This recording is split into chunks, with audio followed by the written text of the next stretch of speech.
A gravidade do crime justifica a decretação da prisão preventiva? Existem algumas hipóteses nas quais a pessoa ela pode ficar presa antes da sua condenação definitiva. Essas prisões, elas são conhecidas como prisões cautelares e para sua decretação deve ser observado estritamente o que determina a lei. Mas será que a gravidade do crime é requisito para a decretação dessa espécie de prisão? Para o STJ, não. Meu nome é Fernanda Gonçalves, eu sou advogada e professora e quero conversar com vocês acerca de uma decisão da nossa Corte Superior que entendeu que meras conjecturas a respeito da gravidade do crime, gravidade essa abstrata, feita pelo juiz sem a incidência de nenhum elemento concreto, não é suficiente para decretar a prisão preventiva do acusado. A primeira informação importante que eu tenho que passar para vocês é: a regra do nosso sistema é a liberdade, sendo que a decretação da prisão ela é a exceção. Ou seja, excepcionalmente, uma pessoa ela pode ser presa temporária ou preventivamente antes do julgamento final. Prisão temporária e prisão preventiva são duas espécies do gênero prisão cautelar. E para que isso possa ocorrer, é necessário que a decisão que motivou essa prisão cautelar esteja devidamente fundamentada e previstas nas hipóteses legais. As hipóteses que autorizam a prisão preventiva estão previstas no artigo 312 do Código de Processo Penal, que determina: a prisão preventiva poderá ser decretada como garantia da ordem pública, da ordem econômica, por conveniência da instrução criminal ou para assegurar a aplicação da lei penal quando houver prova da existência de crime e indício suficiente de autoria. Parágrafo único. A prisão preventiva também poderá ser decretada em caso de descumprimento de qualquer das obrigações impostas por força de outras medidas cautelares. Artigo 282, parágrafo 4º. Como essa espécie de prisão ela é excepcional, nem todos os crimes admitem a sua decretação. Dito isso, é necessário que observemos o que dispõe o artigo 313 do Código de Processo Penal.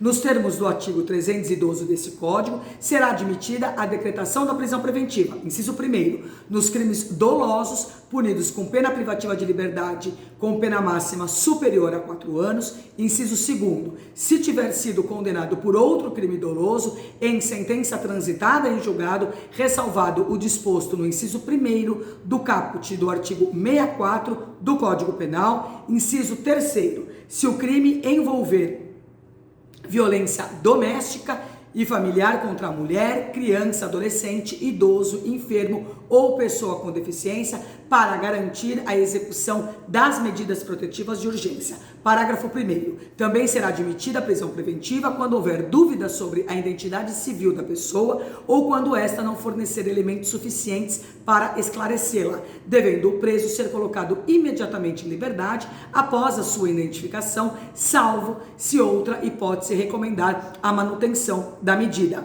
E parágrafo 2º, não será admitida a decretação da prisão preventiva com a finalidade de antecipação de cumprimento de pena ou como decorrência imediata de investigação criminal ou da apresentação ou recebimento da denúncia. Analisando, então, o artigo 312, que eu fiz a leitura, não verificamos como requisito para a decretação da prisão preventiva a gravidade abstrata do crime. A lei não contém palavras inúteis e, não estando previsto, a prisão ela não pode ser decretada.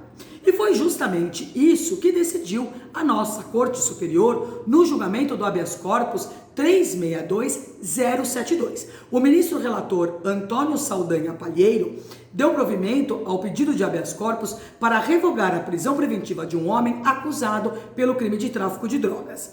Agora que já temos um breve panorama acerca do regramento legal da prisão preventiva, vamos analisar o caso concreto como de costume. Um homem ele foi preso e acusado de posse de 2 porções de maconha com o peso aproximado de 3 gramas e 10 porções de cocaína pesando aproximadamente 4 gramas. O juiz de primeiro grau, ao decretar a prisão preventiva, fez menção pura e simplesmente a respeito da gravidade abstrata do crime, não incidindo nenhum outro elemento concreto para embasar a sua decisão. O juiz entendeu que tinha que decretar a prisão preventiva porque o crime era grave. A defesa, inconformada, impetrou um habeas corpus e, ao decidir, o ministro apontou que a menção à gravidade abstrata do delito de tráfico de drogas, como era naquela hipótese, não justifica a imposição da prisão provisória. Se fosse assim, a prisão provisória passaria a ter o caráter de prisão obrigatória. E prosseguiu, abre aspas, ante o exposto, ratifico a liminar e concedo a ordem para a soltura do paciente, se por outro motivo não estiver preso, sem prejuízo de que seja decretada nova custódia com base em fundamentação concreta, bem como de que sejam impostas as medidas cautelares constantes no artigo 319 do Código de Processo Penal pelo juízo local, caso demonstrada sua necessidade. Portanto, não importa se o juiz acredita que o crime seja grave ou não e, com base no seu entendimento, decrete a prisão preventiva. Para decretar a prisão preventiva, tem que observar o que está disposto no Código de Processo Penal. Para quem tiver interesse em conferir, basta acessar os autos do habeas corpus 362-072 e também do habeas corpus 765-232.